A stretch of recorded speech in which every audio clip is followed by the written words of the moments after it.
Olá pessoal, bem-vindos ao nosso episódio aqui de áudio no YouTube. Eu sou o Fábio Batista e vou estar com você nos próximos minutos falando sobre algo muito interessante ligado a crescimento pessoal, bem-estar, felicidade. O tema de hoje é tenso, vamos falar sobre 7 tipos de família tóxica, como foram distribuídas e separadas pelo psicoterapeuta Patrick Terran, acho que é Patrick Terran o nome dele certinho. Ele é um assistente social clínico independente licenciado, se eu não me engano, no estado de Massachusetts, Estados Unidos. Foi a informação que eu encontrei no site dele. Mas o vídeo dele está aqui no YouTube, ele tem um canal no YouTube. E ele tem um vídeo muito interessante no qual ele fala sobre os 7 tipos de famílias tóxicas que ele percebeu no trabalho dele com cerca de 500 amostras, 500 casos específicos. E eu vou com você aqui falar sobre cada um deles, não porque seja interessante falar de tipos de família tóxicas, mas também porque ele lista não só assim as coisas principais que vem de cada tipo, mas que tipo de trabalho cada pessoa pode fazer e tem mais benefício de acordo com o tipo de família da qual essa pessoa veio. E eu achei isso muito legal no vídeo dele. Então vamos lá aos 7 tipos de famílias tóxicas de acordo com o Patrick.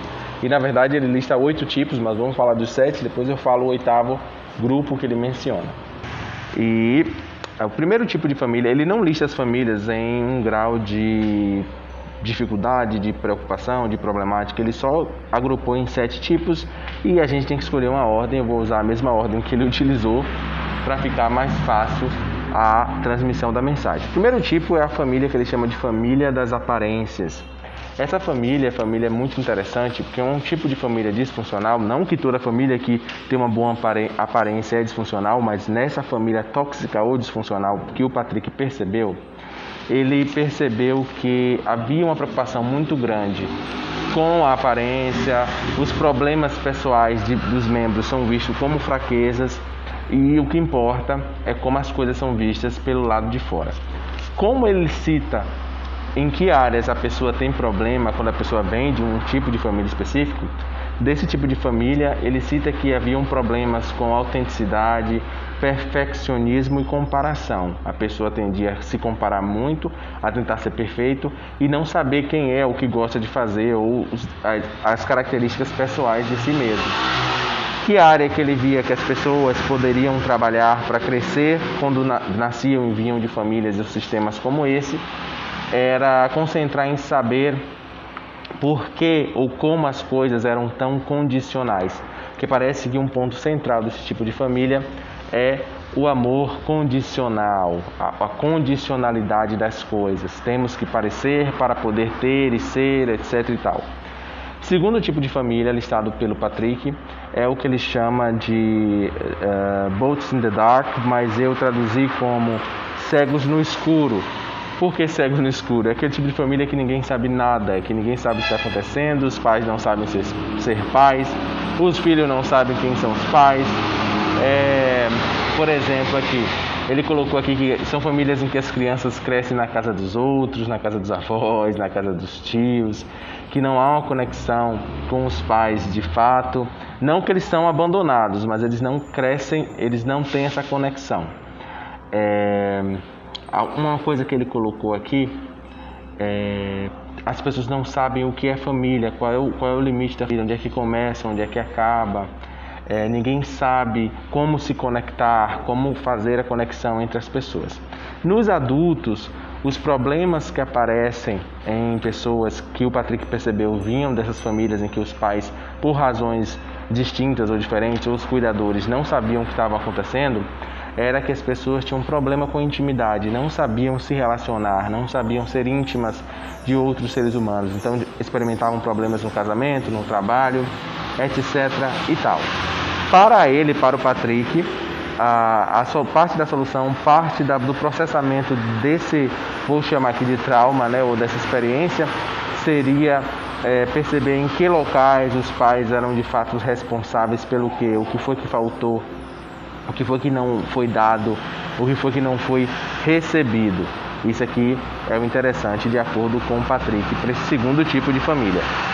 Tem também o terceiro tipo de família, que é a família anti-amor. Eu achei essa família muito interessante porque é a família na qual apreciação, afeto e amizade são negadas. O que existe é uma ordem excessiva, dolorosa. Ele colocou aqui que geralmente são famílias em que os pais ou os cuidadores são doentes mentais de alguma forma, ou seja, eles não conseguem ter uma relação normal.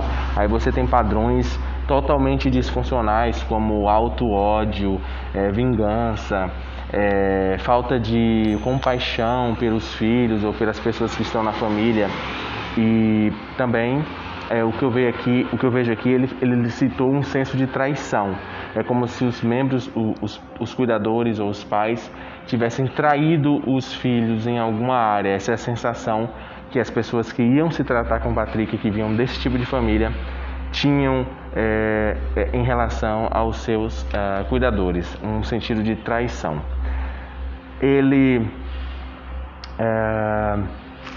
menciona aqui especificamente um tipo de padrão bem interessante, que nessas famílias o que acontece algo da seguinte maneira: se o cuidador, se o pai ou a mãe ou o cuidador está se sentindo mal, ou teve uma infância ruim, ou teve uma vida ruim, existe essa mensagem de que a criança, a pessoa que está ali sendo cuidada, também vai ter. Então ele fala a seguinte frase: se eu sou miserável, você também vai ser. Isso aqui é um símbolo dessa família anti-amor. Às vezes a pessoa escutou isso de um cuidador, de um pai, de uma figura de autoridade na família, esse tipo de expressão. Para as pessoas que vêm desse tipo de família do tipo anti-amor, e que querem mudar, se recuperar, transcender, crescer, o Patrick sugere que as pessoas façam tratamentos e terapias voltados ao aprendizado de que se é amável, reconhecer o seu senso de amabilidade, de que é possível amar e ser amado e se relacionar com alguém de uma forma produtiva e agradável.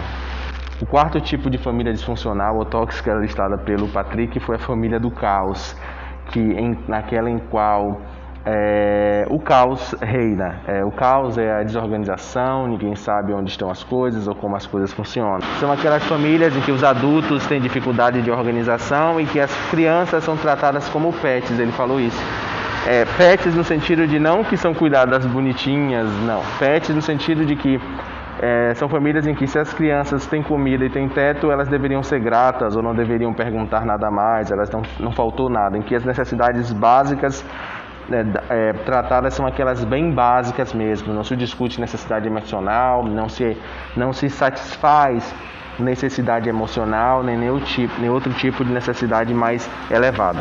Ele menciona também que nesse tipo de família tem-se autoconflito, ou seja, são famílias do tipo em que membros da família, como pai ou mãe, saem diversas vezes dizendo que nunca mais vão voltar, e na semana que vem estão de volta, e na semana seguinte vão embora de novo. Ou seja, há um caos realmente nos relacionamentos. Ele fala aqui que isso causa dissociação. As crianças, elas acabam indo para o mundo, saindo do corpo, indo para o mundo interno, né? O mundo, saindo da sensibilidade, não estão mais presentes.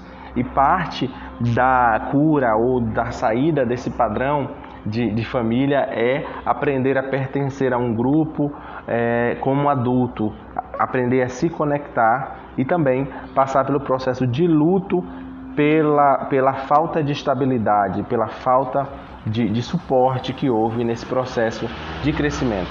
Ele diz que pessoas que passaram por esse tipo de família às vezes são extremamente duras consigo mesmo com relação à limpeza, dinheiro, organização, etc. Porque vieram de ambientes onde essas coisas não podiam ser organizadas ou usadas de uma forma produtiva. Depois da família do caos, o quinto tipo de família que o Patrick cita é a família do divórcio. E é bem interessante mencionar isso porque o título aqui foi difícil de escolher e de traduzir, porque ele não quer dizer que o divórcio é algo ruim. Ele diz que o divórcio tem sua função. Em determinadas famílias, o divórcio é a melhor saída. Ele fala que o divórcio se torna um problema quando acaba passando um modelo de ressentimento, intrigas e guerras pessoais, ou seja, aqueles divórcios em que a criança acaba sendo usada como uma arma para um cônjuge a atacar o outro, onde há o processo de alienação parental, em que se cria uma má reputação de um membro da família para outro, se rouba praticamente o relacionamento das crianças de um dos pais ou cônjuges ou cuidadores. Ele fala que esse tipo de família é comum se perceber uma característica chamada de assassinato de caráter, assassinato de personalidade, em que alguém vai lá e destrói a personalidade de outra pessoa na cabeça da criança, do membro que está ali sendo cuidado pelos outros. Além disso, ele diz que esse tipo de família também pode incluir aquela família em que o divórcio não é discutido, não houve essa alienação parental, etc. e tal, mas não se discute, não se fala sobre o que significa, o que aconteceu, por que um membro da família saiu da casa e não voltou mais, e a criança fica ali sem uma explicação do que aconteceu. Às vezes tem que se adaptar à força a um novo pai ou mãe substituto, e isso que gera tensão e dificuldades. Para pessoas adultas que vieram desse tipo de família, ele diz que se percebe dificuldades em tomar lados em disputas, por exemplo, ou em lidar com situações desconfortáveis, como debates e disputas no ambiente de trabalho. Para ele, parte do processo de cura e de recuperação desse tipo de família é aprender a tomar lados, entender o trauma de ter que ter tomado lados específicos na infância, quando se não devia fazer isso, trabalhar a questão da lealdade tóxica que tinha que se ter a um dos cuidadores e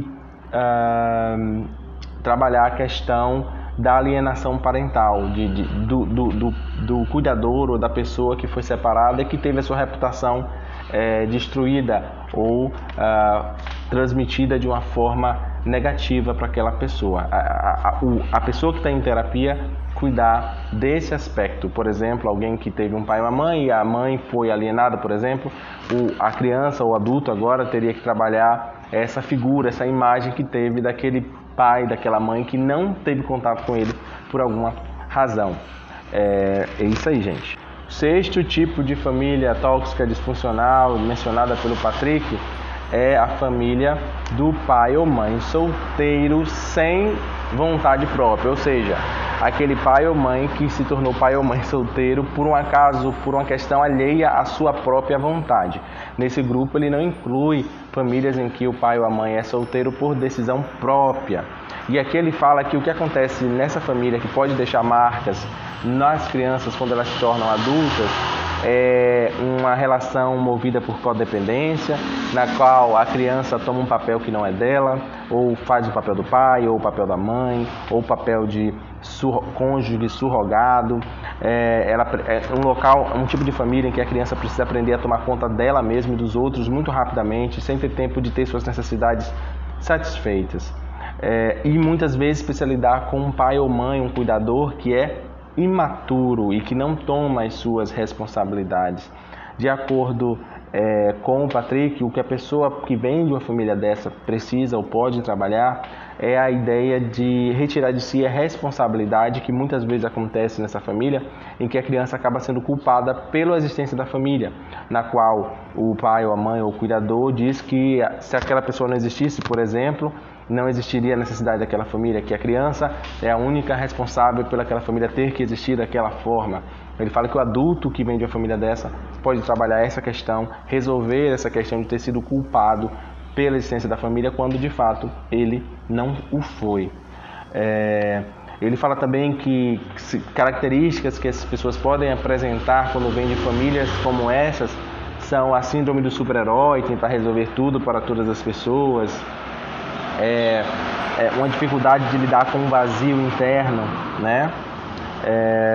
Dificuldade de se tornar responsável ou prestar contas a outras pessoas, a autoridades, ou mesmo pensar que eles são responsáveis pelo total fracasso ou sucesso de todas as coisas.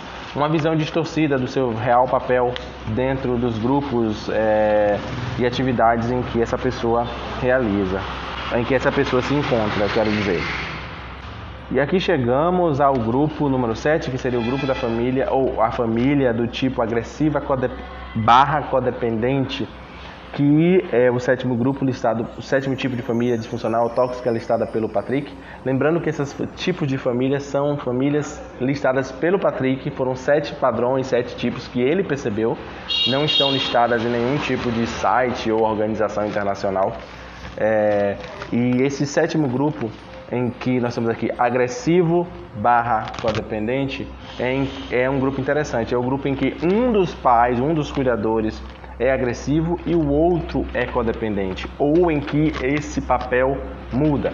Esse cuidador agressivo, ele diz que é um daqueles que aparenta as características de um dos distúrbios de personalidades, tipo como do grupo B, no livro que lista os distúrbios de personalidade.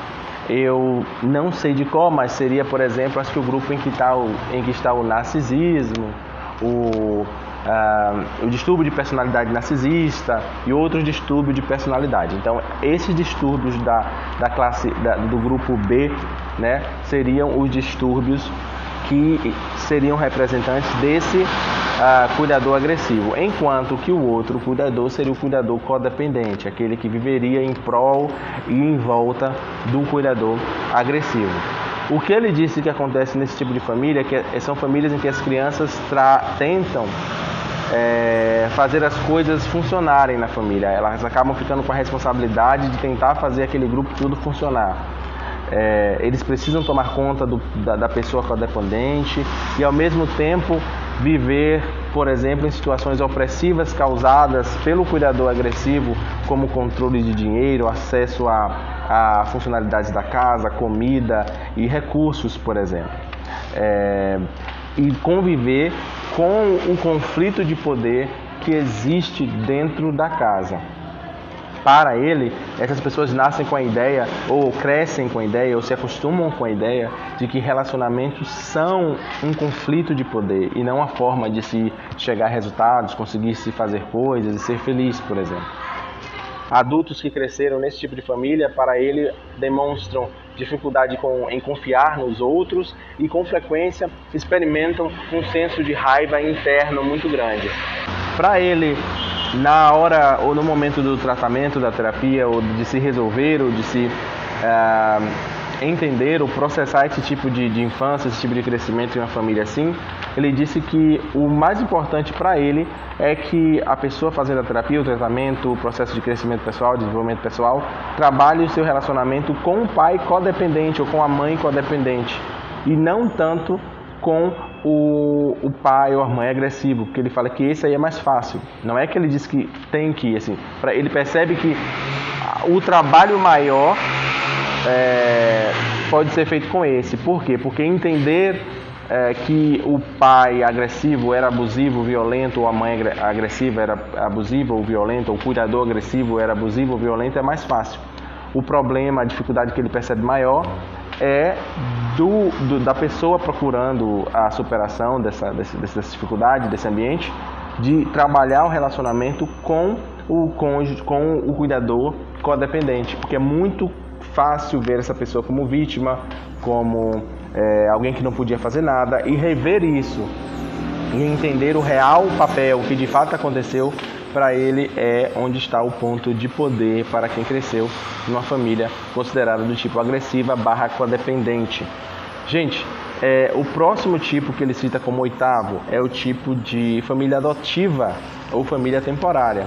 Ele não cita como um grupo ou não como um grupo, mas ele diz que esse tipo de família pode se tornar disfuncional quando a mudança é muito rápida, a criança não tem tempo de se adaptar, nem de se conectar, ela acaba se separando dos seus próprios sentimentos para não poder sentir a dor de estar ali e não estar ali, pertencer a uma família e não pertencer. E ele diz que quando a pessoa vem desse tipo de sistema, em que a pessoa passou por várias famílias e não só uma, o que ele percebe que pode ser importante ou útil é que a pessoa vai ter que trabalhar cada família que participou. Não existe só uma família. Então ele pode ter passado por uma família que era agressiva / codependente, uma família de pai ou mãe solteiro, uma família do tipo divórcio, ou ainda assim uma família do tipo aparência, daquela que se preocupa mais com a aparência, ou a total anti-amor. Então essa pessoa vai ter uma salada de frutas para resolver em termos de ter que trabalhar algumas coisas mais diversas, e cada grupo, cada família, cada grupo de cuidadores que essa pessoa conviveu especificamente, e pode experimentar essa dificuldade de estar presente na sua vida, de estar dissociada do seu corpo e das suas emoções com frequência. Pode ser um sintoma que ele fala, ou uma característica que pessoas que vieram desse tipo de família apresentam na vida adulta. Gente, isso foi o que eu consegui anotar aqui do que o Patrick falou. Vou tentar colocar o link aqui do vídeo original. Para quem falar inglês, por favor, vai lá e escuta, porque sempre é bom ver o original, ver o que a pessoa tem para dizer. Espero que tenha sido útil. A ideia aqui não foi fazer as pessoas se sentirem, minha família é disfuncional, porque até não existe uma família do tipo funcional para eu poder falar aqui, né? Uma família, essa família aqui é perfeita, que funciona assim, assim, assim. Aqui são características que, embora existam famílias que tenham mais essas características, muitas famílias terão algumas dessas características, porque as famílias com frequência não são formadas só por 2 pessoas, às vezes tem mais. Então pessoas aqui podem trazer elementos de qualquer um desse tipo, e situações do dia a dia da vida também podem trazer. A ideia que fica aqui por dentro e por trás dessa mensagem é de que é possível ter sim talvez uma experiência negativa, ter características negativas que nos afetam diariamente, mas também ter um tipo de foco e atenção que a gente pode utilizar para minimizar ou até mesmo resolver os problemas que vieram dessa experiência negativa. Essa é a ideia que fica aqui. Se você ficou com alguma dúvida, alguma sugestão, deixa aí nos comentários. Muito obrigado pela atenção, desejo a você muita felicidade, muita paz e tudo de bom que você deseja para você, multiplicado muitas vezes. Tenham todos aí um ótimo dia e vejo vocês no nosso próximo vídeo sobre algum assunto ligado a crescimento pessoal, felicidade, bem-estar, prosperidade, alguma coisa interessante. Até lá, tchau, tchau.